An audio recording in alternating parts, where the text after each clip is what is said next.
Okay, I want to go over these IELTS speaking task cards that were sent to me with respect to talking about patterns and what might someone be looking for when they ask these particular questions. So let's go ahead and get started, as there are 50, a little over 50 of them. The first one: describe a family event you enjoyed, for example, a birthday or a wedding. What is it? Where is it? When did you celebrate? Why did you celebrate? We are talking about setting a pattern. From this very first question, we are almost setting the same pattern of conversation in English that we are going to cover from question to question to question. It's about thinking on your feet, making connections with the language, with your thought process, and being able to make those connections critically. So if I'm going to describe a family event, what is it? Here I'm going to be using some heavy adjectives. I'm going to use some vivid picture language where I'm going to describe the event in detail.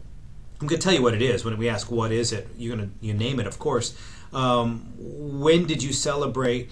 And this might be a two-part question, because when we talk about when did you celebrate, my guess is they want a little bit more than the when as much as the how. So it might have been at night on my 21st birthday. Pardon me. It might have been at night on my 21st birthday. But if I say that, does that finish the question? Not if these task speaking cards are trying to assess your language in particular and your ability to speak it. And so when we do this, we might look at this as far as the what is it, where is it, when did you celebrate, why did you celebrate? Well, what's the significance of the why? And when we talk about the why, we're obviously talking about the significance. For example, in the United States, when someone turns 21, the most significant thing that is available to them is the purchase and ability to legally consume alcohol. And so a lot of people spend their 21st birthdays celebrating in a bar or something like that. So, describe a time. Number two, describe a time when you were late.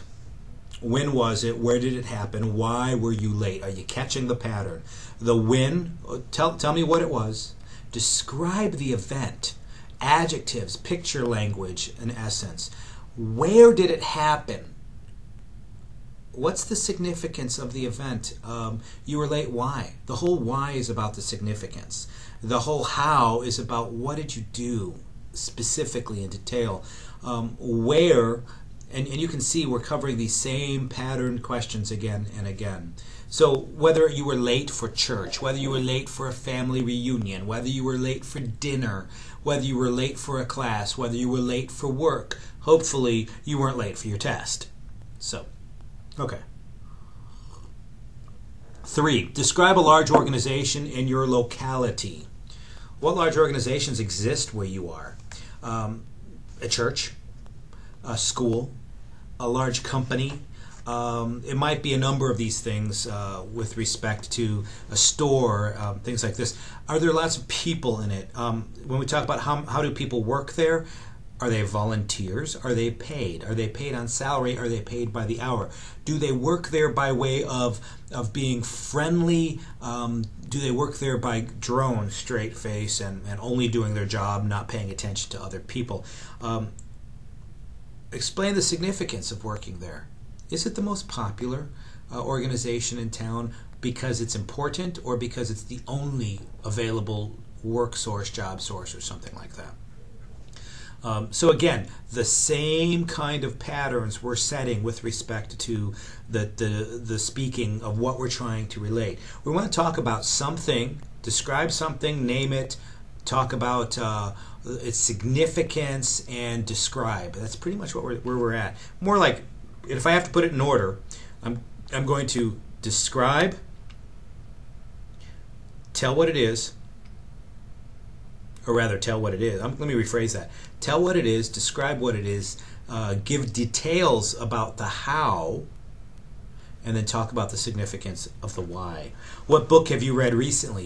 Are you seeing the same pattern? Tell what it is. What is it about? Describe it. Why did you read it? The significance, for pleasure, Or did you read this for a class, to gain knowledge, to get, to escape and enjoy? What are the contents? Make sure, if for example, that you've read a good book recently, so that you have books that you can talk about. And it's always one of those things that I would suggest you always have a book that you're reading at all times. I'm in the middle of 2 or 3 almost at any given moment. Why did you read it? Was it assigned? Did you walk through the bookstore and the cover just appealed to you and you just had to pick it up? You read the back cover of the book, and while you read the back cover, it just captured your attention, and it captured and ignited your imagination. You couldn't not buy it, and you couldn't not read it, and when you were reading it, you couldn't put it down. 5, describe a film, movie you watched in cinema or at home. Now, of course, when we talk about cinema, we're talking about the movie theater. What was it? When did you watch it? Where? With whom? Who'd you go with? And why? Why did you watch this movie? Again, the same patterns are starting to erupt here. Describe something you personally made. What is it? Why did you make it? How did you make it? Here we're talking anything from crafts to a meal. Anything that you made. Now, all of us have made something. Even if we've cooked our own meals, made a cake, made a soup, made a piece of woodworking, made and created a paper, or an artifact, a piece of jewelry, a piece of clothing, etc., etc. But the same patterns are happening. What are we doing here? With all of these questions, we are paying attention to understanding the words. I mean, I need to know the difference between something I made and an organization, for instance. The words, and being able to comprehend what those words mean to real life critical situations that I can talk about. That's the whole point of this speaking test. Describe a shop you have visited. What is it? Where is it located? How often do you visit? What can you buy there? Why do you visit the shop? Again, this can be anything from as mundane as the grocery store where you buy your food, to something where you get excited about buying clothes or buying purses or buying a car or whatever it is, but some sort of shop that you are buying things at. And it might even be, for example, the Saudi Arabian souk. But if you're going to go to the souk and go visit the various stores, you have to remember that people in English-speaking countries don't understand the word souk. That's an Arabic word. So think of it in terms of describing everything, again, English, using whether it's a British format, an Australian format, or an American format. Make sure you're using specifically words that will match any one of those cultures, so that they're understood to someone who hasn't been to other countries in particular. Describe a visitor who came to your place. Who is he or she? What did he or she do there, and why did he or she visit you? Again, the same thing. Name it, describe it, give all the details. What do they do? What is it? What's the significance? The how and the significance. Here we're not really going necessarily as the how, as what did they do, not how did you do it. Okay, we're paying more attention to the what they did. So you might even be thinking about talking about what they did and even describing how they did it, for example. Okay, number 9, describe a toy which was given to you during your childhood. What is it? Who gave it? When did you receive it? Why is it important to you? See, all of these questions, the who, what, where, why, and how, are all getting at your ability to comprehend language in terms of the naming, the describing, the significance. The naming, the describing, and the significance. So, what was the toy? Who gave it to you? Was it a relative or someone on the street? Was it Santa Claus, if that tradition exists in your culture or in your family? When did you receive it? Christmas, Easter, birthday, just because? And why is it important to you? Again, that significance. Why is it important for you to deal with it? Okay. And why do you hold it dear? Some people, when we talk about your favorite toy that you've ever received as a child, they still have them as adults. And certainly that's something to talk about as well. Okay. Number 10, describe a good news you received through telephone. Did somebody call you and give you good news? You know, again, what is the good news? The birth of a child. If not the birth of a child, then perhaps the good health of someone who was in an operation. The receiving of a job, someone getting a job, things of this nature. So when we're talking about telephone, you might, if you don't even use the telephone, you can certainly apply this to Skype as far as that goes. What was the news? When did you receive it? What were you doing? Was it in the middle of the night for you, in the daytime for them, if you were on different sides of the planet? How did you feel when you heard this good news? And then the other question, why? What's the significance? Why is this good news? Because a family member and consequently the whole family is healthier, better off financially, whatever the case might be. They can now, provide for their family, things like this. 11. Describe a situation where you learn a new language. Well, if you're taking this particular test, this seems like a question that would be very easy to pick as a test examiner, because this is the IELTS, and if the IELTS is for speakers of foreign language who are learning English, and if that's the case, you have the experience of learning English. In this case, however, if you are learning English or a different dialect or a different third language, alternatively Arabic or French or something of this nature, one of the interesting things that you can do is actually take this even one step further and talk about a situation that happened to you, and you're talking in English, but talking about learning a different dialect in Tagalog, or a different opportunity to pay attention to Arabic or things like this. Well, when we talk about a situation, we're talking about a situation where, give me an instance that you're dealing with slang. Give me an instance that you're dealing with something like this. Now, one of the situations I often use when I'm lecturing, for example, when I was in Saudi, I often heard inshallah, which, as you well know, interprets in English as God, if God wills it. Well, the situation I'm going to talk about, for example, is what happens when that phrase is used by different populations. Because remember, of course, if you've been paying attention to any of my previous lectures and things, meaning lies within people, not necessarily within words, but words are the tools by which we use to communicate and put the meaning as people behind. As such, slang becomes something of serious importance. So when I look at, for example, inshallah, if an adult male in Saudi Arabia says to me, inshallah, oftentimes I would believe that meant I'm giving you my word, and unless something happens where God intervenes, I will be doing this as I have said.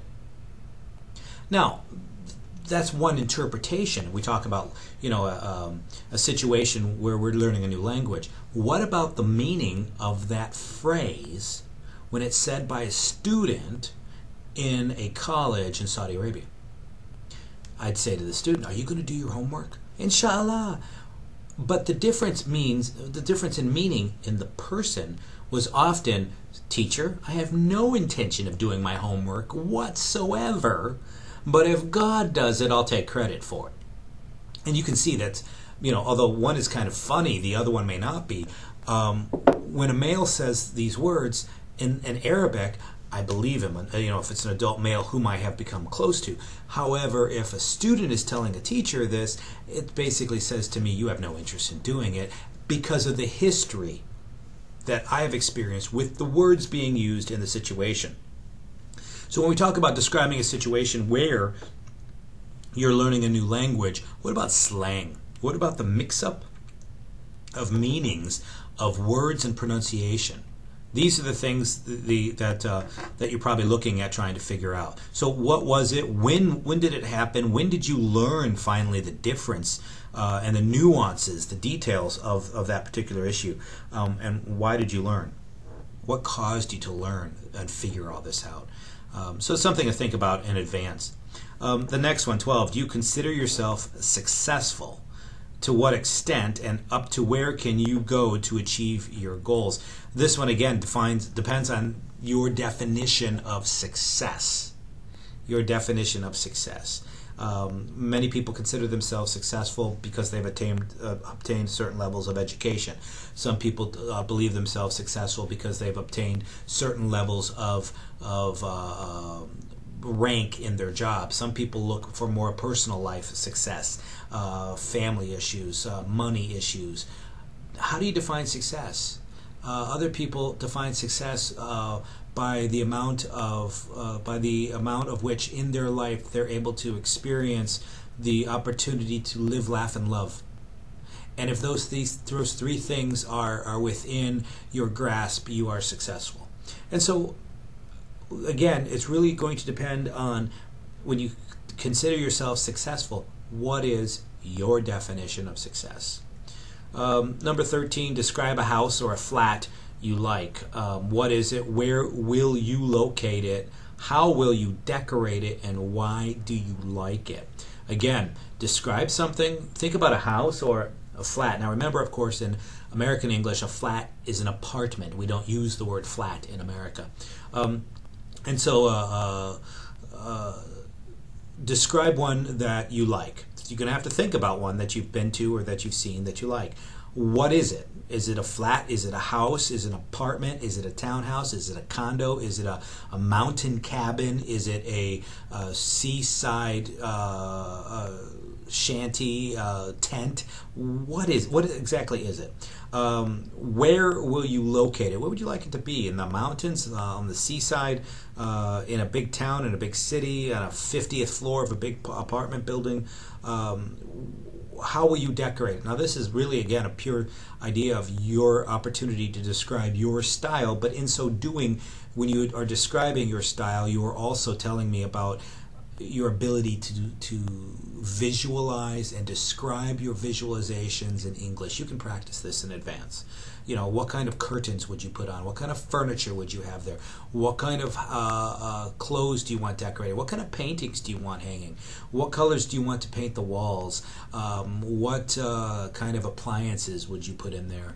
Are you a kitchen emphasis person where the kitchen needs to be the center of the house, or a living room emphasis person where the living room becomes the center of the house, or a workshop, a garage person? Depending upon how people live, certain parts of the house become more central as far as their attention goes. Okay. 14. What is the good thing you like to do that is beneficial? What is the good? That's almost an awkward question. What is the good thing you like to do that is beneficial? In other words, what do you like to do that's good for you? Exercise, eat healthy. But again, now, if I might go and say, what is the definition of beneficial? Does it have to be good for you by the standard of health and morality? Maybe not. If you describe and define what is beneficial, maybe it's something that makes me happy. Okay, so going out drinking with my friends. Consuming alcohol, by most standards, would not necessarily be considered beneficial unless, of course, your definition of beneficial might be it makes me happy, it produces good relationships with my colleagues, I'm able to network. So my definition of beneficial becomes crucial, important to understanding that question. So what is it that I do? So for you it might be exercising, or it might be cooking healthy, or it might be spending time with the family, things like this. How do you do it? How often will you do it? And do you enjoy it? Do we ever do anything that is beneficial that we don't enjoy? Yeah, sometimes. It might be the surgery or the operation, for instance. It would be beneficial, but who enjoys going in for surgery? Why do you like it? Well, maybe you don't like it, and maybe that's what you have to describe.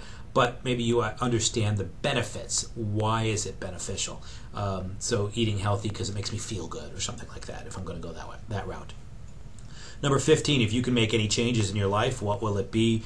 What change is it? How will you do it? Where will you do it? When will you do it? Well, isn't that the whole point of you taking the IELTS? You can talk at this point about why you want to why you want to pass this test, what it's going to do for you, whether it's going to help you get a job in another country, whether it's going to allow you to associate more with English-speaking individuals, etc.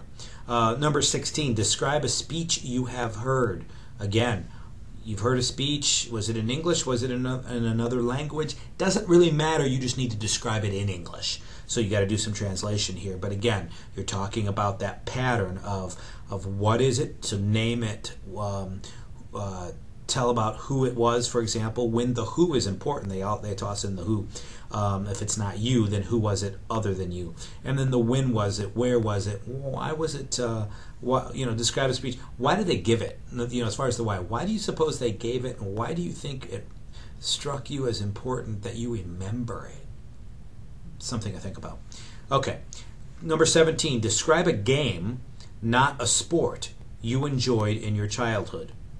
Game, not a sport. This could be a board game. This could be a game you played with your family. This could be, let's see, we're avoiding sports here, so we're not talking about basketball, baseball, volleyball, lacrosse, rugby, things like this. Not talking about that. We're talking about games in particular, and I think by doing this, asking this question, they're trying to make sure you understand the word not and that you're able to name a game. So what sort of games did you play as a child, for example, growing up with you? And a lot of times people have these games with their families. Tic-tac-toe, chess, checkers, board, these kinds of board games, or was it something, similar to that? Why did you find it enjoyable? How did you play it? Why did you play it? Who did you play it with? Was it something that your parents taught you, that you played with your siblings? Hide and seek might be something that is a game that often is played by children. So think about that as far as that goes, and then practice describing it in English, of course. And then again, number 18, this brings back that whole sporting side. What sporting event have you participated? Did you participate? What was it? What did you do? When was it? Where did it happen? Did you play any kind of sport in high school, in grade school? And if you didn't, did you ever play any kind of sport or try it with friends? Whether it's tennis or team sport or running or something like this, you might want to look at this and kind of practice thinking about, well, what kind of sport could I talk about? And if you can't, then you might want to think about, well, we watch sports on TV, but we never played it, because when they ask these kinds of questions, they're looking for you to be able to express your thoughts in English, even if the question doesn't specifically apply to you. Make it apply to you. Well, I never played sports, for example, when I was a child. However, I like to watch baseball or football or soccer or American football or something like this on TV, and what was it? What did you do? I was a spectator. I was an audience member. When was it? Where did it happen? Etc. Okay. Describe a library you have visited. What is it? Where is it located? What are the facilities? Why did you go there? Why does anybody go to a library? To research, or to check out a book, or to find something to read, or to borrow a DVD, or something of these, to watch a movie or something like that. Because libraries where obviously they keep books and research abilities and things of this nature. What kind of leisure activity do you usually do? Do you knit? Do you paint? Do you? What are your hobbies? Is what they're asking. What do you do in your free time? And a lot of us might say, I study in my free time.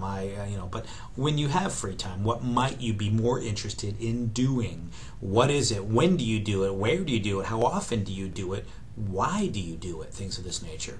Again, that same pattern. Name it, describe it, talk about its significance, the why, and how. How do you go about doing it? Describe, number 21, describe a party you would like to throw for your family and friends. I want to throw a party for all my family and friends, right? What kind of party? When will the party be? Where will the party be? Why will you throw pardon me. Why will you throw the party? Describe a picnic or outdoor meal you have enjoyed.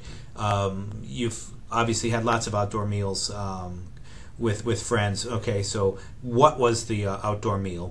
And it could be very similar to the party question above. I mean, if the party was outside, when did it happen? Where did it happen? Why did people get together? Was it a birthday? Was it a anniversary? Was it a wedding? Was it a holiday? Something of this nature. Okay. 24. Describe the most important person in your life. Who is he or she? How do you spend time with her? Why is he or she important? Again, a lot of people will pick their significant other or their parents or their child. Somebody who's very, very close member of the family. That's a very common response to something like that. How do you spend time? Who is that person? How do you spend time with them? And why are they important? Again, that same pattern of questions. They want you to think in this pattern. Describe a perfect climate. Climate is, tropical climate. What kind of weather, overall weather patterns and area do you enjoy? Is the perfect climate, for example, the cold north of North America, the desert heat of Saudi Arabia, or the tropical breezes of the Philippines? What is one of the, got to look at those and say, which one is perfect? What is it? What do you like to do there? And why do you like it? And it might be because you like to go boating or surfing or hiking or taking pictures or something about that climate that appeals to you. Number 26, describe a car or a vehicle you would like to have in the future. What is your favorite kind of car? Or a vehicle, airplane, helicopter, boat, motorcycle, it doesn't really matter.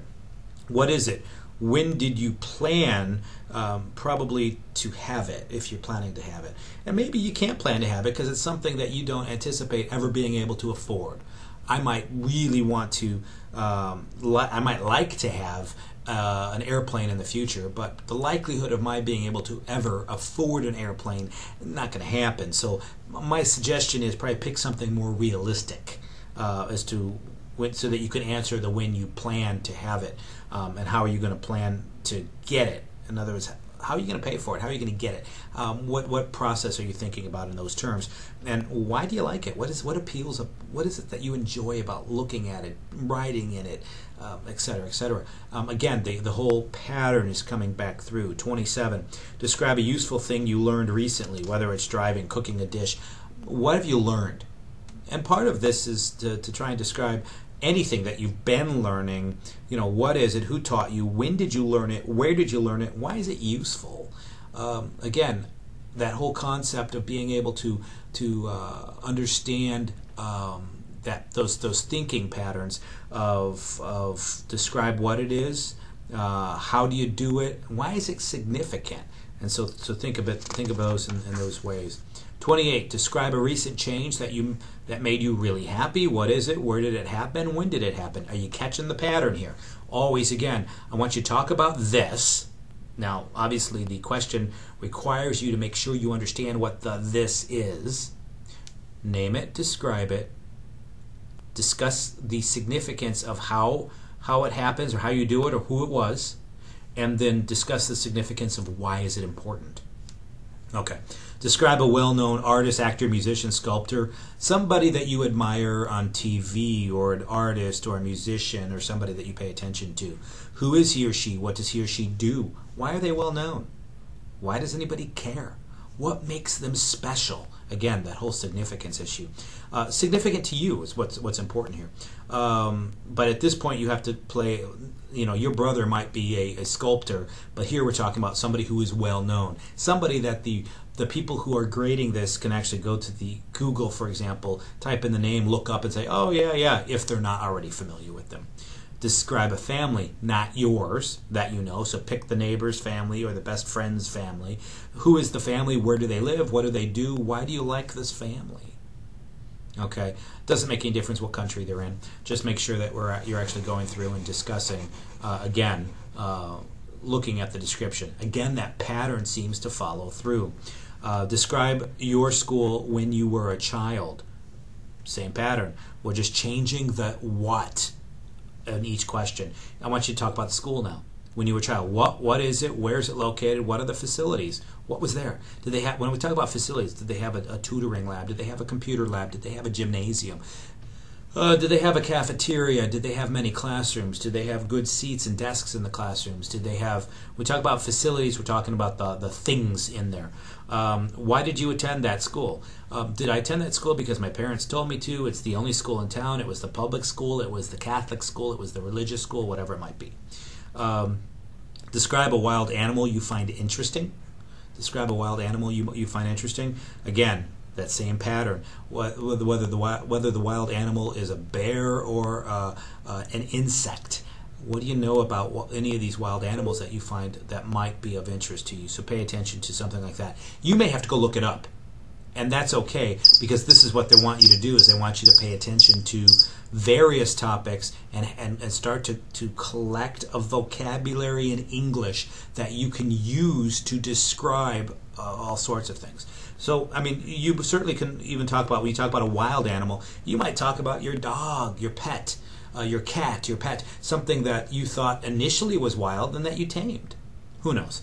But you might look at that, as long as you're able to discuss the question within the context that the question has been presented to you in.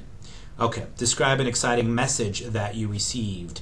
Again, same patterns involved, but here we might talk about the message, whether it came over the phone, whether we talk about it over internet, email, text message, a letter.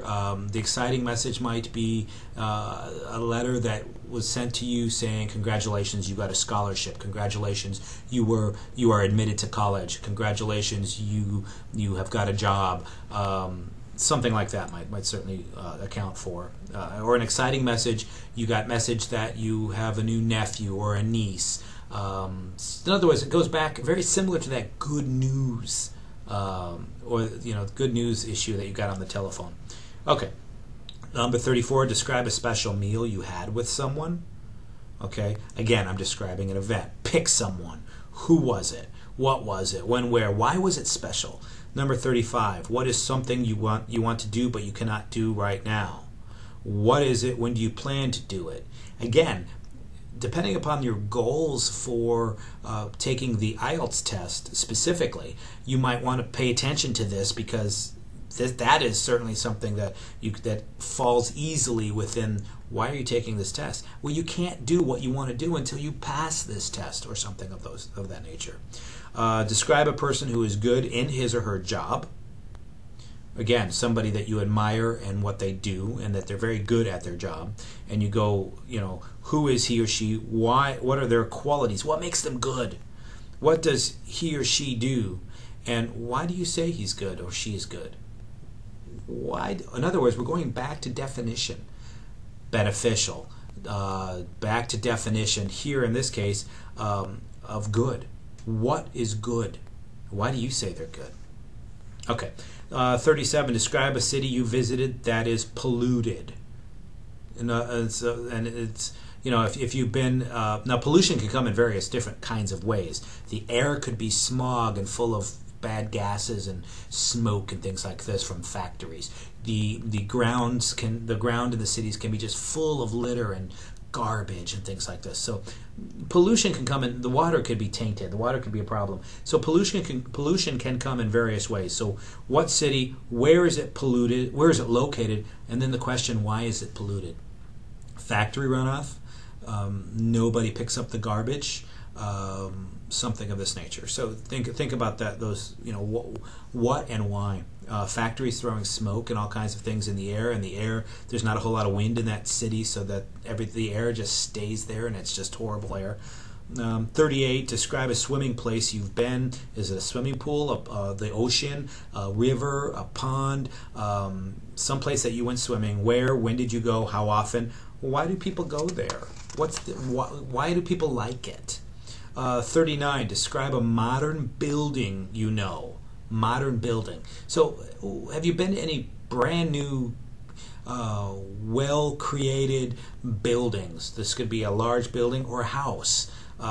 What is it? How did you know about it? In other words, how did you find it? What brought you here? Why do you consider it modern? What is it about modern? Does it have modern plumbing, great features, great lines in the architecture? Does it have certain things inside the house, like electronics, a beautiful TVs and stereos and lighting that you can do by clapping your hands or controls or things like this. Why do you consider it modern? Something to pay attention to. And it might be that there's a bathroom for every bedroom or something like that. All right. 40. Describe a stage in your life you enjoyed most. When we talk about stage, we're not talking about where the play is performed, but we're talking about a time in your life, the stage of my student time when I was at college, stage of adolescence, things like this. What part of my life did I enjoy most? What is it? What did you do? Where were you at the time, geographically? Why was it enjoyable? Okay. 41, tell me something about a person you have met who has different language. Somebody who speaks a different language than you are. Who is this person? When and where did you meet? How did you communicate with him or her? You don't always learn the language right away, and we communicate with people who speak different languages. How do we do so? Nonverbal communication. We pantomime. Think about the time when you're speaking to somebody who doesn't speak English or Tagalog or Spanish or some language that you know, and you have to talk about, here, you eat this, right? Well, I'm making a pantomime of a spoon or a fork and shoveling possibly something from a bowl into my mouth, or I'm kind of holding something up and saying how much if I'm at a store. Numbers are pretty universal, and so, for example, when I was in Saudi Arabia, I would hold something up and they would write down a number and just show me the number as far as how much things were. So you might think about, how did I communicate with someone in the past who didn't speak the language that I did? Tell me something about your last weekend, how you spent it, where, how is it different from other weekends, was it productive? Do you have to pick last weekend? No. You might, if you're thinking about this in advance, you might just pick some things you did on any given weekend, have it ready in your mind, so when they say last weekend, you can just start tossing out this information. Say something about a gadget with many uses. A gadget. Something. A gadget with many uses. A knife. A knife has many uses. What can I use it to? I can use it to cut paper. I can use it to cut meat. I can use it to open a can if I have to. I can use it to turn screws. So we're talking about a gadget with many uses. In other words, I have something, a piece of something. How many things can I do with it? So you might even talk about its formal and official functions. It's formally designed to cut things. However, in a pinch, if I need to, I can use it to open a can. I can use it to open a bottle. I can use it to whatever else we can come up with. And you might have a little fun making a list of things that whatever gadget thing you choose to discuss that you can actually do with. Number 44, say something about a dream restaurant you would like to eat at. What the restaurant would serve. When we say dream restaurant, think about the restaurant you've never been to, but you've always wanted to go, and that it's perfect in your mind, the imaginary restaurant. What would that restaurant serve? What kind of food? What the restaurant would look like inside? Booths, tables, dark, light. What color are the walls? Are there any decorations? What decorations might be on the tables? How is it organized and arranged? What special service would you like to have? When we talk about special services, we're talking about what? For example, someone coming and cooking right in front of your table. Some Asian restaurants, Japanese restaurants, for example, do that. How about hot towels served before your meal so that you can relax and while the meal is cooking with the hot towel on your face or your hands or something? Why would it be a dream restaurant? Because they've got 55 flavors of ice cream and they bring all flavors of the ice cream to your table. I don't know. I mean, you make it up. Whatever you think that would be really exciting about a restaurant. Number 45, say something about your favorite way of relaxing. This goes back to your leisure time question too, doesn't it? In fact, it's nearly the same question. What is it and where? What do you like to do when you relax and where? What is the best time for you to relax and how you like to relax? Why do you like this relaxation? Maybe you go surfing. Maybe you go swimming at the beach. Maybe you just go lay out in the sun. Maybe you play music. Maybe you sing. What do you do to relax? Why does it relax you? What is it about this that allows you to release some energy and to recharge your batteries and to enjoy your relaxation time? Tell something about your interest in photography. How often you take a picture, what subject you like to take pictures of, what picture is your favorite, what pictures do you display in your house. Okay. If you don't like photography, make it up. So think about, instead of photography, think about the kinds of things you might take pictures of. What kind of camera do you have? And how often would you take pictures? Most of us take pictures anymore with our cell phones.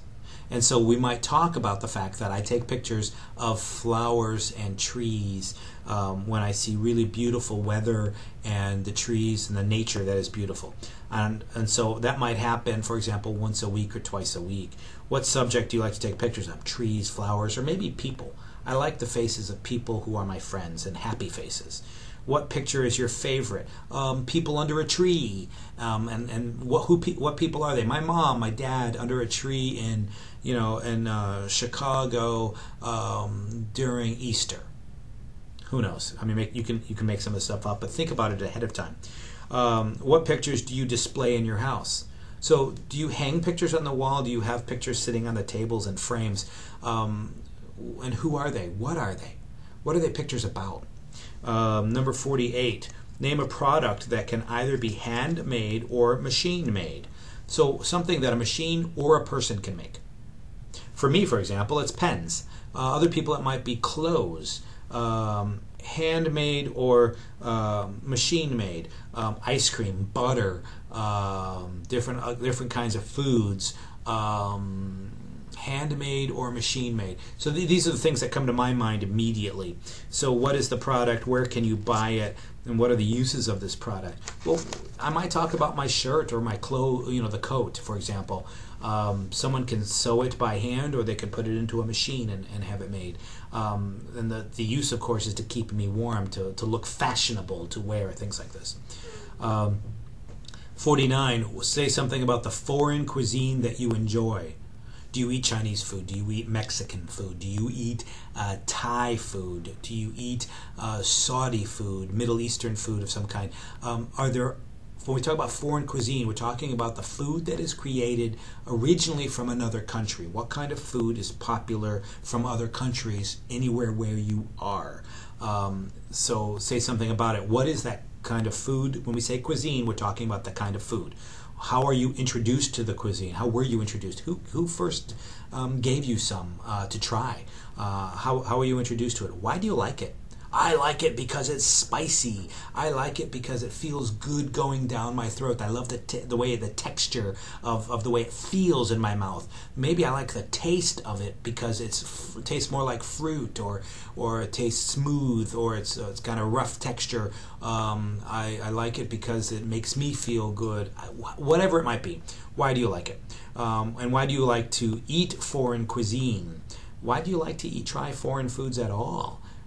Here the answer is probably either no, I really don't like to eat foreign cuisine, or more appropriately, I like to eat foreign cuisine because it allows me to sample the mindset of other cultures and start to get into some of these things. Okay, 50, tell your opinion regarding a Western practice of letting 18-year-old offspring, sons and daughters, live on their own. At 18, children in Western cultures are considered adults.